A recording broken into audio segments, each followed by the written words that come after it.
My wife kicked me out after her son lied that I hit him. 3 weeks later, she asked if I'd learned my lesson. Her son went pale after I handed her divorce papers and security footage showing he'd lied. Hey viewers, before we move on to the video, please make sure to subscribe to the channel and hit the like button if you want to see more stories like this.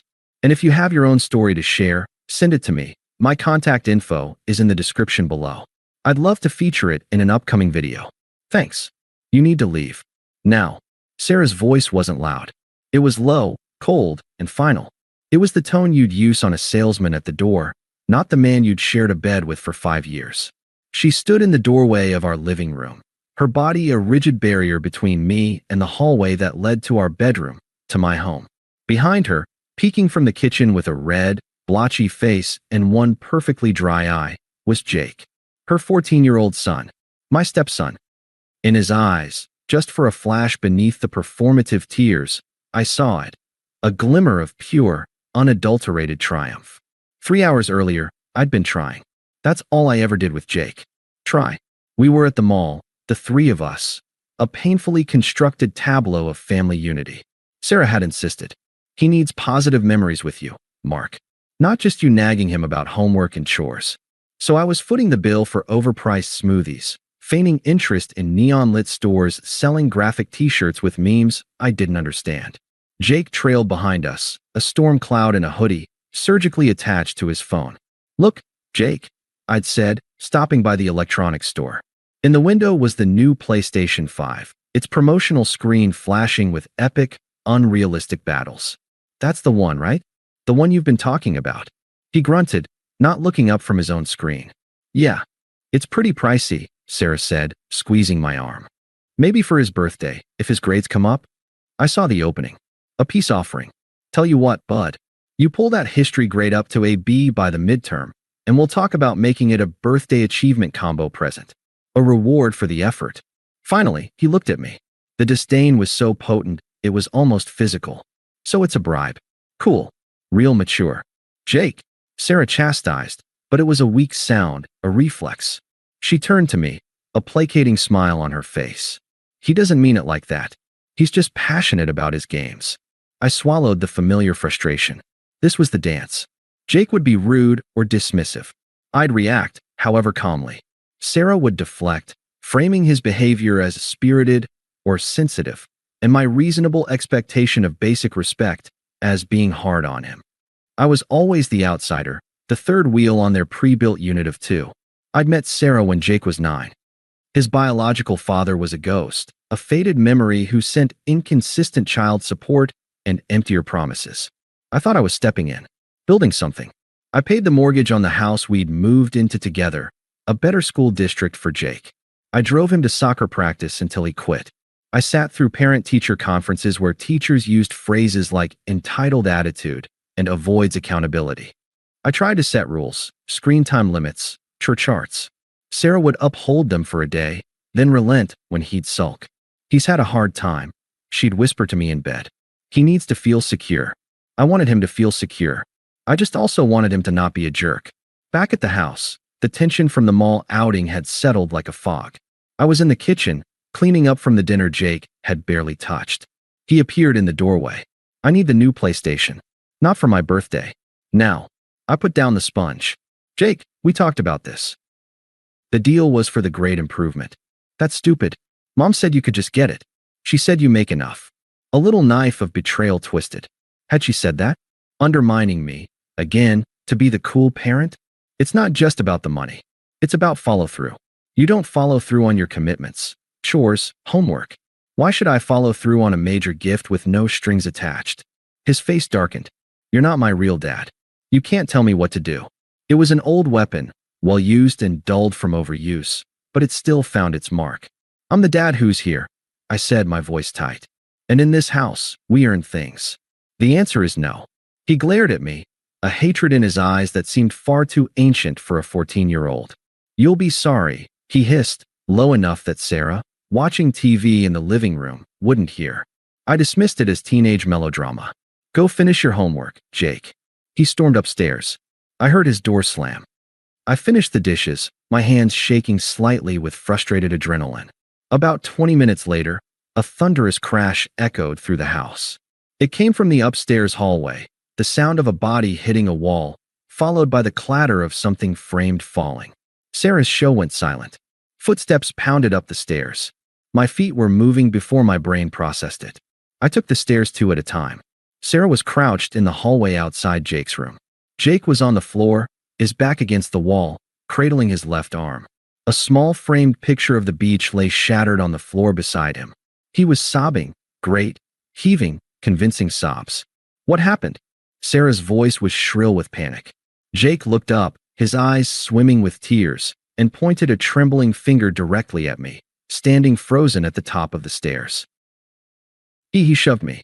I said he wasn't my dad and he just lost it. He grabbed me and threw me into the wall. The world narrowed to a silent, screaming tunnel. I saw Sarah's face transform from concern to a pale, furious mask. I saw Jake bury his face in his knees, his shoulders shaking, though I could now see, with a surreal clarity, that the arm he was supposedly cradling was the wrong one. He was holding his right arm, but wincing as if his left was hurt. "Sarah," I said, my voice strangely calm in the ringing silence. "I was downstairs. I just got here. I didn't touch him." She didn't even look at me. She was stroking Jake's hair, her back rigid. "Are you hurt, baby? Can you move it?" "It really hurts, Mom," Jake whimpered. "Sarah." I tried again, taking a step forward. "Look at me. I would never." "He's lying. Ask him what really happened. He probably threw himself into the wall." That's when she turned. Her eyes were like flint. "My son," she said, each word a chip of ice, "does not lie about something like this." "Everyone lies about something, Sarah? Especially a kid who just got told no. Use your head." It was the wrong thing to say.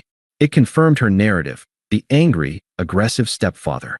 "I knew it," she whispered, the whisper more terrifying than a scream. "I knew you resented him. All your little rules, your constant criticism. I made excuses for you.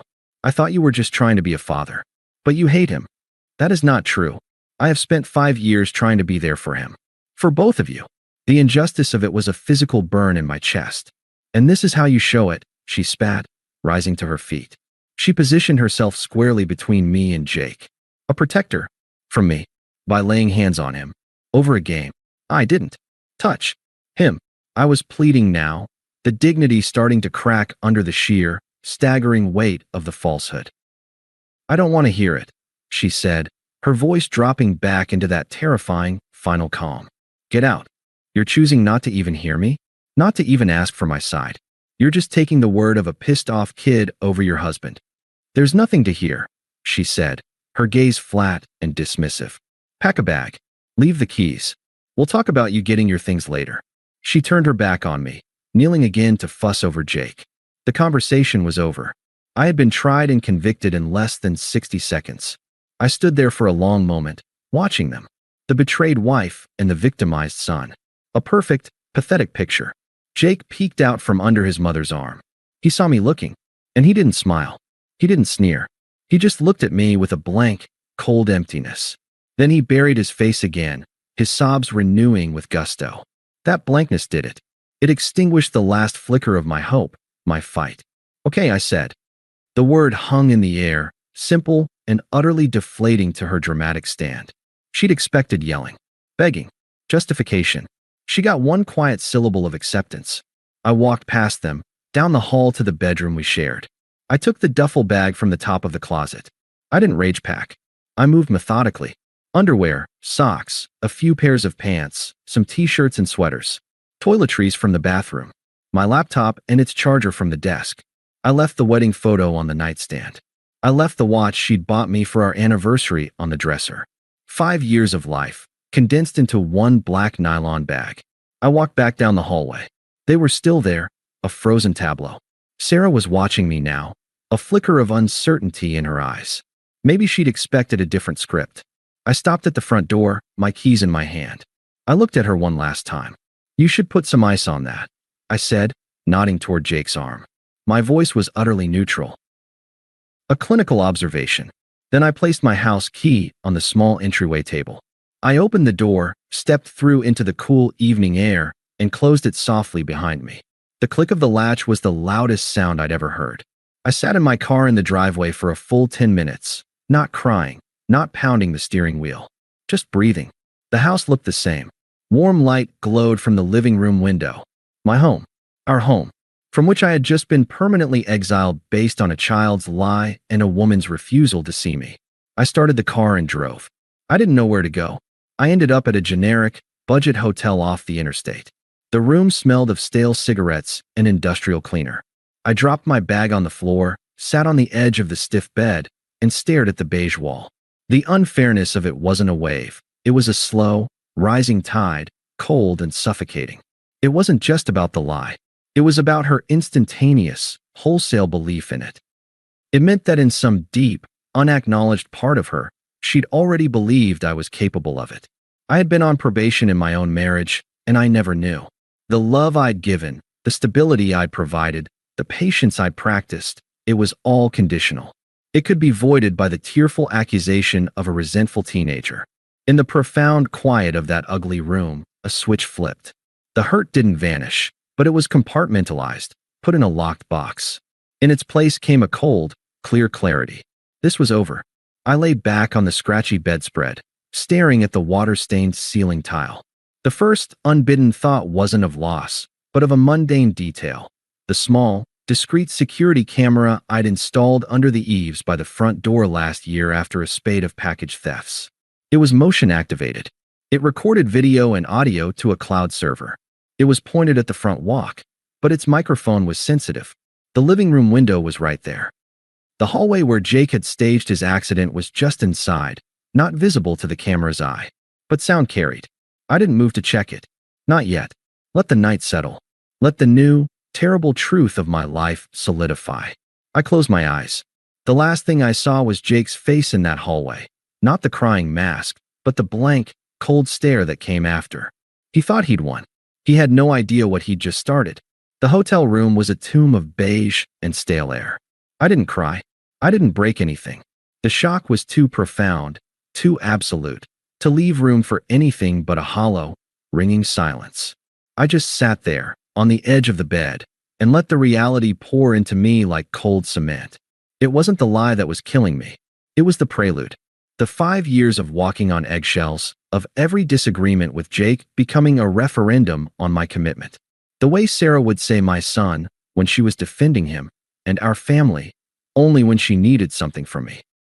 The financial ledger I'd kept in my head, not out of resentment, but out of a desperate hope that if I contributed enough, the mortgage, the vacations, the college fund I'd started, I would finally earn the title of father. Not just mom's husband. I had been a tenant in my own life. A useful, paying tenant who provided stability, but a tenant nonetheless. And tenants can be evicted without cause. My phone buzzed on the nightstand. A text from Sarah. Sarah, 9:47 p.m. I hope you're getting the help you need. What you did is unacceptable. Jake is terrified. I stared at the words. What you did. Not what allegedly happened. Not we need to talk this through. A verdict, delivered via text. I didn't reply. What was there to say? I didn't do it. She'd already chosen not to believe that. Any protest would be filtered through her new, terrifying lens of me as a violent threat. A second text followed an hour later. Sarah, 10:53 p.m. We'll be changing the locks tomorrow for our safety. You can arrange with me to collect the rest of your things when I'm home. I'll need to supervise. Our safety. Supervise. The language was deliberate, legalistic, painting me as a dangerous intruder. This was the woman who'd fallen asleep on my chest a week ago. Now, she was building a case. My heart, which had been numb, gave a single, hard throb of pure agony. Then it went still again. I powered off my phone. The silence returned, deeper now. The next morning, sunlight sliced through the gaps in the cheap curtains, revealing the dusty motel room in all its pathetic glory. The grief was still there, a lead weight in my gut, but on top of it now was something else. A sharp, clear focus. An operating manual for the dismantling of a life. I powered on my phone. It buzzed with a few more texts, variations on her theme from last night, escalating slightly in their self-righteousness. I ignored them. I opened my contacts and scrolled past Sarah, home, to a name I'd never thought I'd need. David Chun, ESQ, a college friend who'd gone into family law. We played golf twice a year. Last time, he joked, "Hope you never need my real services, buddy." I called him. It went to voicemail. I didn't leave a message. This wasn't a voicemail conversation. I got dressed. I went to a diner down the road and ate a tasteless breakfast, forcing the food down. I needed fuel, not comfort. At 9:01 a.m., my phone rang. "David." "Mark? Everything okay?" He sounded concerned. "I never called on a weekday morning." "No, David. It's not." My voice was steady, which surprised me. I laid it out for him, clinical and concise. The accusation, the immediate eviction, the texts about locks and supervision. I didn't embellish. I didn't vent. I stated facts. He listened in professional silence. When I finished, he let out a long, low whistle. "Okay. First, do not, under any circumstances, go to the house without someone present. Preferably me or a police escort if she's alleging violence. She's creating a paper trail. You need to do the same. Understood. Second, any evidence? Texts, emails, witnesses." I almost laughed. The only witness is her son, who's the accuser. And her, who believes him. What about the house itself? You said he claimed you shoved him into a wall. Any damage? Anything inconsistent with his story? The wall. The framed picture. The camera. "I installed a security camera last year," I said, the words feeling strange in my mouth. "Front door? It has audio." David's tone shifted instantly, from cautious to keenly interested. "Does it cover where this happened?" "No. It's outside. But the living room window was open. The hallway is right inside. You might hear everything." "Mark," David said, his voice deliberate. "Listen to me. Do not tell her about the camera. Do not mention it. Access the footage. Save it in at least 3 separate places: cloud, external drive, your laptop. Then call me back. Do it now." I drove to a library, found a quiet corner corral, and opened my laptop. My hands were perfectly steady. This was a technical task, a problem to be solved. I logged into the secure cloud service for the home security system. The interface was simple, a timeline of motion-activated recordings. I scrolled back to yesterday evening. There it was, a 4-minute file triggered at 7:14 p.m., right around the time of the incident. I put in my earbuds and clicked play. The video showed the empty front walk, the porch light casting long shadows. The audio was crisp. At first, just ambient neighborhood sounds. Then, the distant, muffled sound of the TV from inside, Sarah's show. A car passed. Then, clear as a bell, my own voice, raised but not yelling, filtered through the open window. "In this house, we earn things." The answer is no. A pause. Then Jake's voice, venomous and close. "You'll be sorry." A door slam. The mundane sounds of the house for a few minutes. The TV. A distant clatter of dishes, me in the kitchen. Then, the crash. It was loud, even through the microphone. The violent thud of impact, the brittle shatter of glass. It made me flinch. Sarah's voice, shrill and distant. "What happened?" Footsteps running. Then Jake's voice. But it was different now. It was a perfect performance of pain and fear, but listening with detached focus, I heard the actor beneath it. The slight, calculated catch in the breath. He shoved me. I said he wasn't my dad and he just lost it. He grabbed me and threw me into the wall. My own voice, pleading. "Sarah, I was downstairs. I just got here. I didn't touch him." The following argument played out exactly as I remembered, but hearing it from this disembodied perspective was surreal. Sarah's cold certainty. My escalating desperation. Her final, damning edict, "Get out." Then, the sounds of me moving around, packing. A long silence after the front door clicked shut. And then, the clearest sound of all. Sarah's voice, softer now, soothing. "It's okay, baby. He's gone. You're safe." And Jake's voice. All tears gone, replaced by a flat, petulant tone. "My arm doesn't even hurt that bad. Can I still get the PlayStation?" A beat of silence from Sarah. Then, not anger, not horror, but a tired, almost amused sigh. "We'll see, honey. Let's just get through this first." I stopped the recording. I sat very still in the library corral. The fluorescent lights hummed overhead. A student coughed a few rows away. The world was normal. And on my screen was the digital proof that my marriage had been a fragile illusion, shattered not by a shove, but by a sigh of weary compliance. There was no rage. There was no vindication. There was only a vast, endless sadness, and beneath it, the bedrock of that new, cold clarity. I did as David said. I downloaded the file. I saved it to my laptop's hard drive, to a USB key I bought at the pharmacy, and to a new, private cloud folder. I labeled it meticulously, audio_evidence_7-14.raw. Then I called David back. I have it, I said. The audio. It's all there. His threat, the crash, the false accusation, her reaction. And a conversation after I left where he admits it doesn't hurt and asks for the game console. David was quiet for a moment. Mark, that's a silver bullet. That's beyond a silver bullet. That's the whole arsenal. Do you want me to listen? No, I said. I trust your judgment. What's next? What do you want? He asked, his lawyer voice dropping for a moment, replaced by my friend's concern. I looked out the library window at the ordinary street. I want out. Completely, cleanly, and as quickly as possible. I don't want the house. I want my equity. I want my personal belongings. I want no future contact. Then we file for divorce. Irreconcilable differences. We don't lead with the audio. We let her believe her narrative is still the operating one. It gives us the strategic advantage. She's changing the locks today, I said. Noted.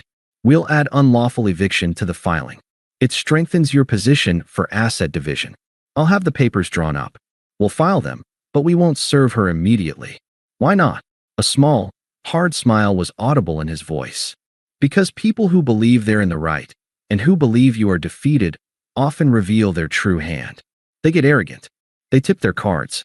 Let her sit in her certainty for a little while. Let her commit to her story. When the audio comes out, it won't just disprove her, it will expose the entire charade. It will show the court, and any mutual friends, her fundamental bad faith. It was cold. It was calculated. It was exactly what I needed. Do it, I said. The next 3 weeks were a lesson in suspended animation. I rented a small, furnished apartment. It was blank and impersonal, and I liked it that way. Nothing here could betray me. I went to work. I performed my duties. I was, by all accounts, fine. David filed the divorce petition.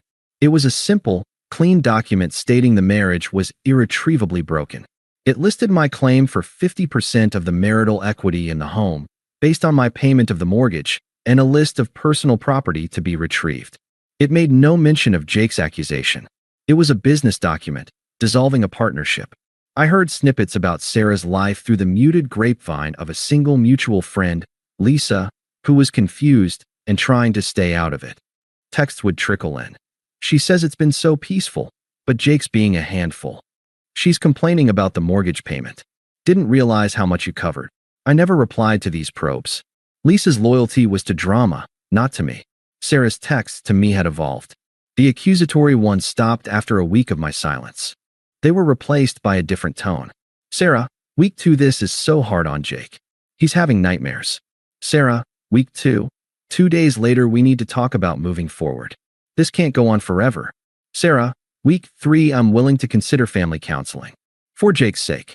Each one was a fishing expedition, testing the waters to see if I was broken, if I was ready to cave, to apologize to make it all go away. She was managing the aftermath of her decision and finding it less rewarding than she'd imagined. The texts weren't about me. They were about her increasing burden.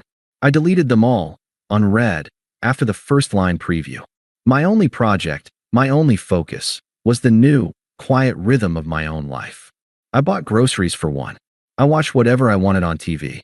The silence, which had been oppressive in the hotel, began to feel like peace. I realized how much energy I had spent navigating the minefield of their dynamics, absorbing Sarah's dismissals, absorbing Jake's resentment. That energy was now my own. David called. The papers are ready. She hasn't been served yet. She's going to get a notification from the court that a petition has been filed, but she won't get the physical papers until a process server delivers them. That's your moment of maximum leverage. What's your play? I knew exactly what it was. I had replayed that last conversation in the hallway 1,000 times. Her cold certainty. Her refusal to look at me. Her promise that we'd talk about you getting your things later. It was later. She told me to arrange a time to get my things when she could supervise. I said, my voice devoid of any emotion. I think I'll take her up on that. David understood immediately. You're going to hand her the papers yourself. You want the confrontation. No. I corrected him, and I meant it. I don't want a confrontation. I want an execution, and I want him to watch. There was a long pause on the line. The audio file is in the evidence package for discovery. It doesn't have to be a spectacle, Mark. We can just serve her and be done. She evicted me from my home based on a lie, I said, the first hint of heat entering my voice, instantly cooled. She told our friends I was violent. She is living in a house I pay for, believing she holds all the moral and legal power. I want her to see, in person, the precise moment that power evaporates. Then I will be done. David, to his credit, didn't argue. Okay, but you say nothing until she's got the papers in her hand. Let her make the first move. Record the interaction on your phone in your pocket. For your protection. I will. The night before I was to go, I took the manila envelope from David's office from my briefcase. Inside were the divorce papers. On the last page, beneath the line for her signature, I had printed a simple note. For relevant evidence, see attached link and password. Below it, I wrote the URL to the private cloud folder and the password. The date of my eviction, formatted as she'd said it. Get out now. I placed the envelope on my new, empty kitchen counter. Next to it, I laid out the clothes I would wear. Not the jeans and hoodies of my old at-home life, but crisp chinos and a simple, well-made sweater. The clothes of a man who was not coming home, but closing an account. As I lay in bed in the dark of my silent apartment, I didn't think of Sarah's face. I thought of Jake's, the blank, cold stare he'd given me after the performance. He'd believed he was punishing me for saying no. He had no concept of the chain reaction he'd triggered, the avalanche of consequences that was now, quietly, poised to fall directly onto him and the mother who had enabled him. 3 weeks of silence. 3 weeks of her believing she was teaching me a lesson. Tomorrow, the lesson would end, and the learning would begin. The text came at 4:37 p.m. on a Tuesday, exactly 3 weeks and 1 day after my eviction. Sarah, we need to talk. Come by the house tomorrow at 6. No question mark. No, please. It was a summons, issued from the throne of her presumed righteousness. I looked at the message, a faint, cold smile touching my lips. She'd held out as long as she could. The mortgage payment must have been a shock.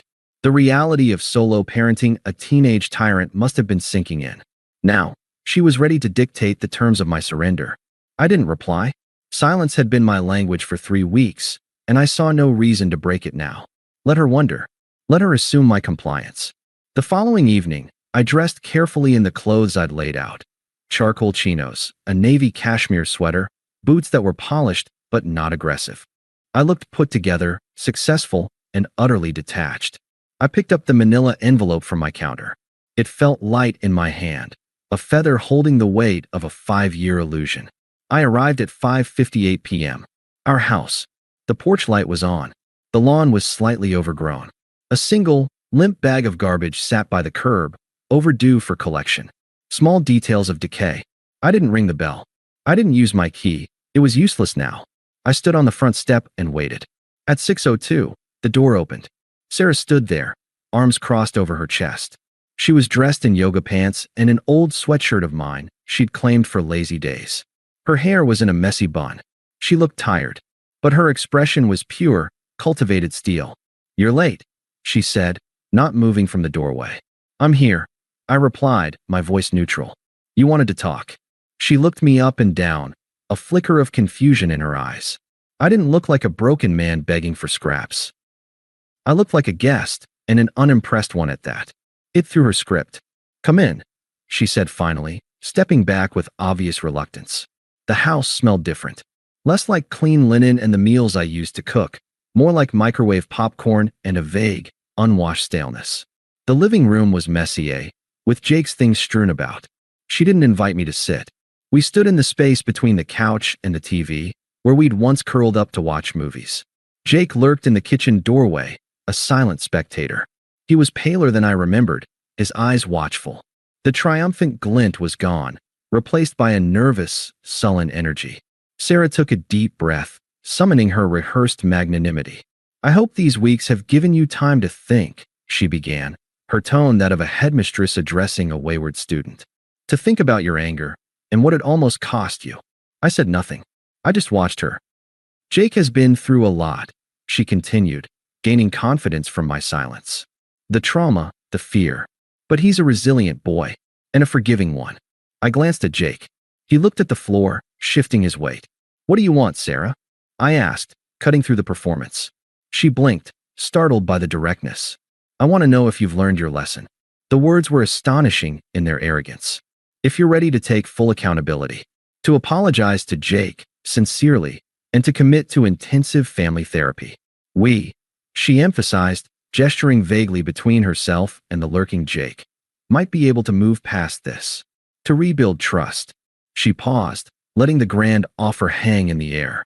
It was a readmission exam to an institution I now saw was a prison.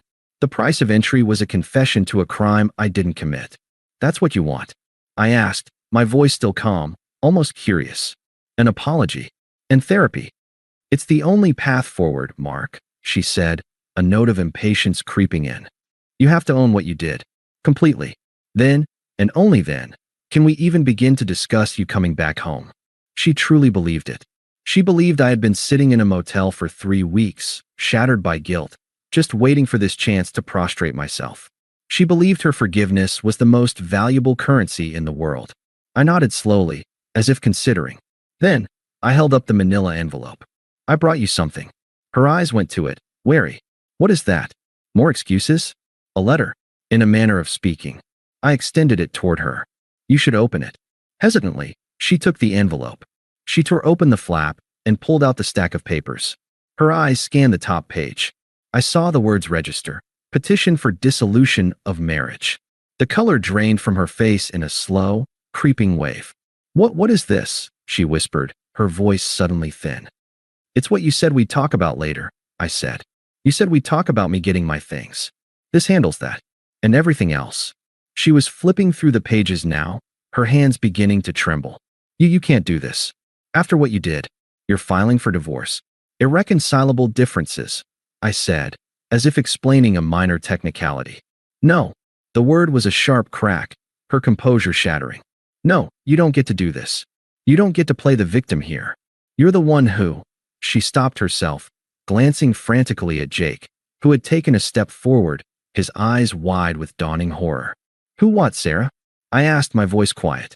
Who hurt your son? She stared at me, her mouth opening and closing. The script was gone. This wasn't in the playbook. You're sick, she hissed. You're trying to punish us for holding you accountable. Turn to the last page.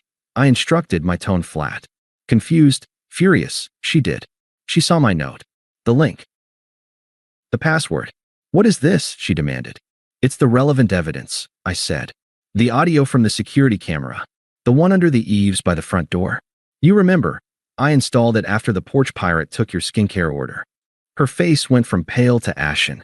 Her eyes shot to the window, then back to me, filled with a new, primal fear. Jake made a small, choked sound in the kitchen doorway. It has a very sensitive microphone. I continued, the clinical explanation somehow more terrifying than any shout. It picked up the whole thing. The argument. The crash. The accusation. My denial. Your decision. I paused, letting the imagery sink in. And the conversation you had with Jake after I left the house. It's all there. The link is private. The password is the date. The day you told me to get out. Sarah's phone clattered to the floor from her numb fingers.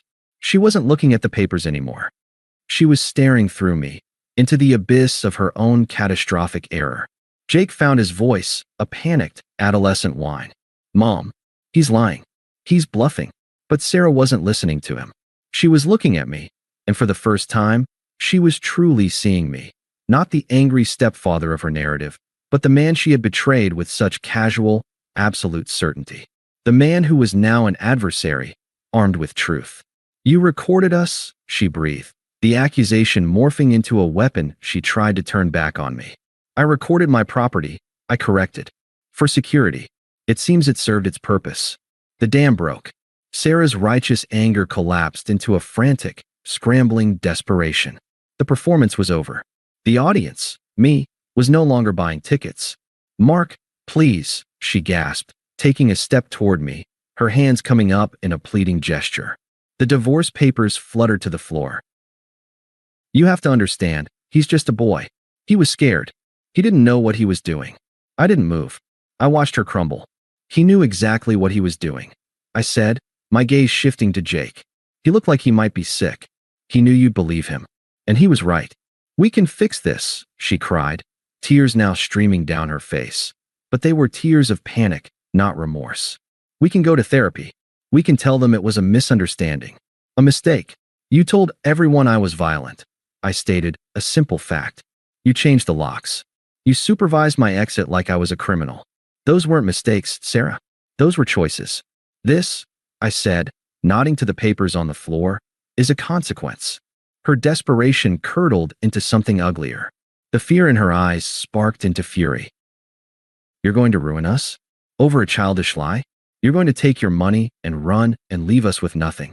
I'm claiming my equity in the marital home, I said, my voice never rising. The home I've paid the mortgage on for 5 years. The rest is outlined in the petition.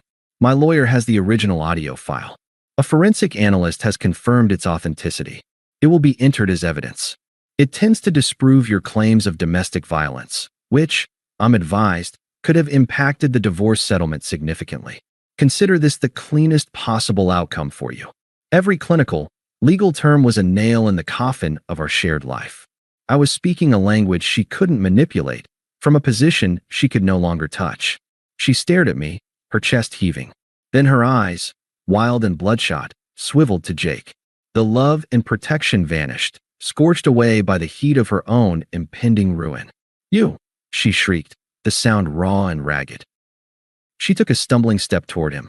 You stupid, lying little brat. Look what you've done. Do you have any idea what you've cost us?